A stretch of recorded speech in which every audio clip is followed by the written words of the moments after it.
Bonjour à tous. Je veux vous parler aujourd'hui d'un sujet important en temps normal et excessivement grave en période de crise sanitaire comme en ce moment. C'est la question des liens d'intérêt qui deviennent parfois des conflits d'intérêts entre certains professeurs de médecine et l'industrie pharmaceutique.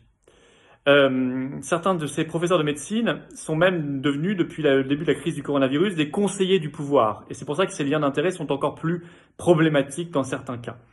Il y a eu à ce sujet, je vous renvoie à cette enquête si vous ne l'avez pas vue, donc une enquête approfondie de Mediapart il y a quelques jours, qui malheureusement n'a été reprise, je le crois, par aucun média. Elle explique qu'il y a donc deux instances auprès du pouvoir, pour que vous sachiez, qui sont chargées de le conseiller sur la crise du Covid-19. Et il y a d'abord le conseil scientifique, et là-dessus, Mediapart écrit, je le cite, il y a pour certains membres du conseil scientifique des liens d'intérêt qui posent question avec l'industrie pharmaceutique. On parle là, alors les liens d'intérêt, ça peut être des invitations à des colloques, des conférences rémunérées, des subventions sur des essais cliniques, etc., etc. Il y a même une interview très courte du directeur de la revue médicale Prescrire, Monsieur Toussaint, qui dit, je le cite là aussi, les nominations sans conflit d'intérêt ne vont pas encore de soi dans le monde de la santé.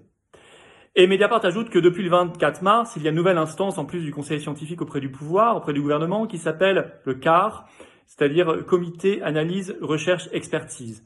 Et Mediapart dit, je le cite, que le seul membre de ce CAR qui n'a pas de lien d'intérêt avec l'industrie pharmaceutique, c'est la présidente, qui est vraiment une femme très bien et très compétente du CAR. Mais pour le reste, Mediapart a trouvé des sommes jusqu'à 325 406 € pour l'un des membres de ce CAR, mise à disposition par l'industrie pharmaceutique. Alors, c'est évidemment un problème. Et Mediapart ajoute que le seul membre du conseil scientifique, je cite là aussi, qui n'avait aucun lien d'intérêt déclaré avec l'industrie pharmaceutique, c'était Didier Raoult. Mais vous le savez, il a claqué la porte du conseil scientifique depuis le 24 mars. C'était le seul. Alors, ça pose question. Ça pose vraiment question sur les stratégies en matière de choix de tests de dépistage, choix de matériel, choix également pour les traitements et toute cette problématique, toute cette polémique autour de la chloroquine, l'hydroxychloroquine, le protocole du professeur Raoult. Évidemment, on n'est pas sans lien possiblement avec ces questions de liens d'intérêt. En tout cas, nous devons avoir la transparence la plus totale parce que si ces liens d'intérêt ont un impact sur les choix publics qui sont faits en matière de stratégie médicale, de tests, de matériel médical, de traitements possibles, c'est considérable. On parle là de centaines de gens dont la vie est en jeu, que ce soit à l'hôpital, que ce soit chez eux, que ce soit dans les EHPAD évidemment, puisqu'on voit qu'il y a un véritable carnage sanitaire malheureusement dans les maisons de retraite en ce moment et dans les EHPAD. Alors moi je demande la transparence d'abord totale sur tous ces liens d'intérêt entre l'industrie pharmaceutique et les médecins et en particulier ceux qui conseillent le pouvoir. Je demande ensuite qu'on mette en place de manière pérenne et définitive tout le temps des seuils maximaux qu'on ne peut pas dépasser sur ces liens d'intérêt. Moi, une somme de 325 406 €, ça me choque. Ça me choque beaucoup. Je pense que ça ne devrait pas du tout être possible.